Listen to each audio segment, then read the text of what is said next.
Hello, I'm Don Hutson.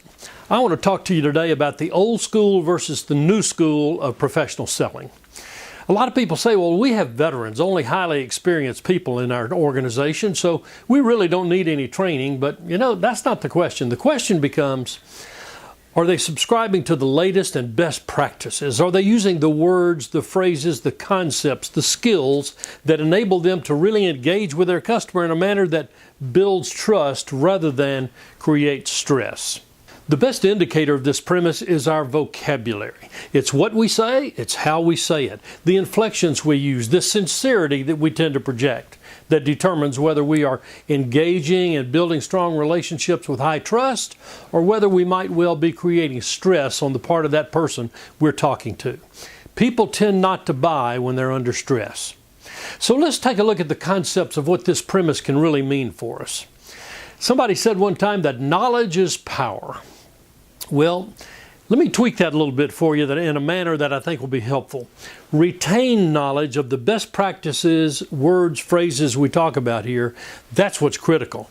It's the retained information. It's the utilization of it. It's developing it as a reflex action that really serves us well. So let's go to the seminar now, and let me give you a little more depth on this premise, which I believe strongly in for selling in today's marketplace. I want to share with you a concept called old school versus new school. You see, if we're still selling in the old school, we're probably leaving a lot of money on the table. And when you hear somebody who says, you got to remember in selling, you got to always be closing, that's a phrase right out of yesteryear. We don't want to always be closing. If we're doing the right thing, we will have the opportunity to secure the business at the right time, probably in a more efficient manner than if we high-pressured them, a la the old school. You see, that always be closing concept to me, that's kind of like knocking on a turtle's shell to get him to stick his head out. How many of you would agree that is not a viable strategy to get a turtle to stick his head out? Not going to work, is it? Part of the new school is for us to have the realization that we don't use the word pitch. Pitch implies you're going to do something to somebody. You see, when you use the word pitch, you short-circuit your positive intention as a professional. When you use the word pitch, it sounds like you only got one, and the same one is for everybody. When in fact, the greatest salespeople today are the men and the women who are making sure they ask a lot of questions. Instead of always be closing, they're always learning. Because the more they learn about their prospective buyer, the better job they're going to do of catering their presentation to that particular buyer. Sure, we have words and phrases we always use in our presentation. But as we tailor it, we end up shortening our sales cycle and getting better results, don't we? Then there are those people who talk about confrontational words, negative word, objection handling. Objection is a pretty objectionable word, in my opinion. At U.S. Learning, we use the term handling customer concern. Much more palatable, isn't it? Yeah. Closing the sale. It sounds like you're ending something. We're not ending something. We're beginning something. A new relationship, hopefully a long-term collaborative win-win relationship. It's going to last for a long time. So instead of closing, why don't we talk about gaining commitments? Nice win-win process, isn't it? You see, part of the semantics and nomenclature of selling is to say the right thing in the right way at the right time. And if we want to get a real payoff on our skills, let's always be learning about prospects, but let's always be learning the selling skill. Let's always be learning about the power of the mindset we have. A lot of the experts in sales today are saying, remember, mindset must precede skill set. In other words, if we make a decision first thing in the morning that we're going to have a great day, and if we make a decision that we're going to persevere as necessary, and we make a decision that we're going to have a positive frame of mind, guess what? You're going to have a better day, a much more productive day, because you've got that positive intent. And I think Dr. Norman Vincent Peale was right. Positive thinkers get positive results. So let's remember that our self-talk is critical and our conversational aspects of dealing with customers and prospects even more critical. Let's make sure we get out of the old school. Let's get into the new school with a great win-win spirit. Okay, so now let's talk about some new elements of our new school vocabulary.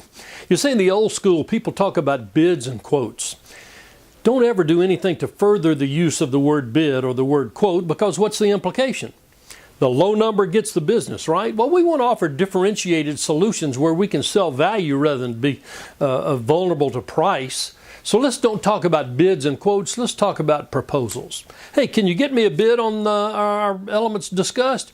Sure, I'll have you a proposal by noon tomorrow. Better word to use.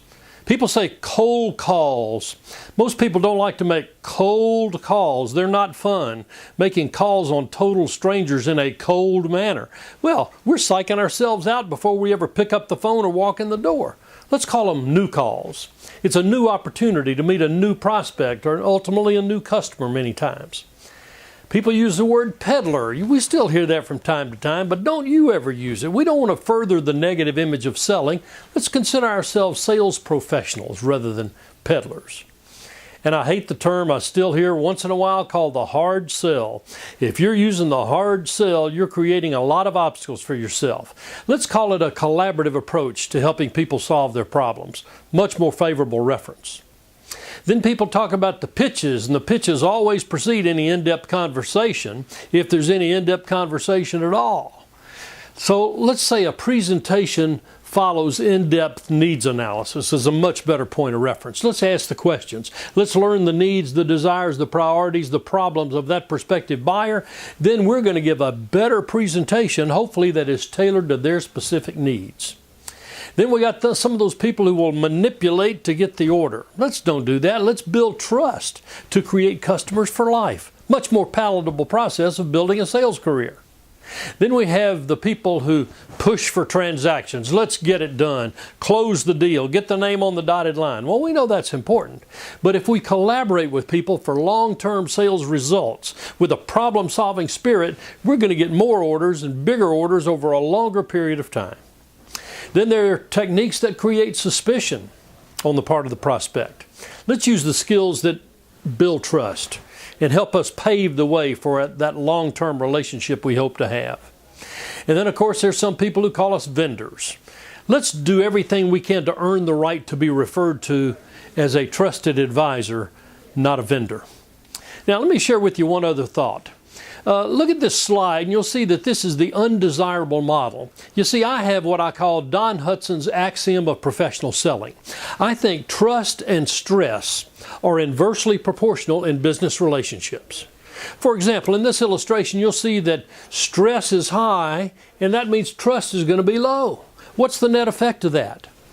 The net effect of this is it's going to be a situation whereby your conversion rate is very poor in prospects to buyers.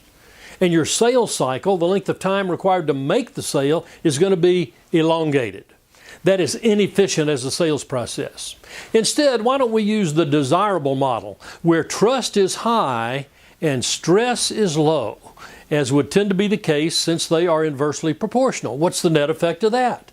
Well, the net effect is you've got a terrific conversion rate, and you've also got a much shorter sales cycle. That is a much more efficient way to achieve the sales that we're looking for. So let's be certain that we are subscribing to the new school concepts of professional selling, not the old school. Let's make it easy for people to buy. That's the cardinal rule of selling. And if we do that and do that well, we will prosper in the future. And remember, don't use the word pitch when you're talking to a prospect. Save that for baseball games or your conversations with a roofer.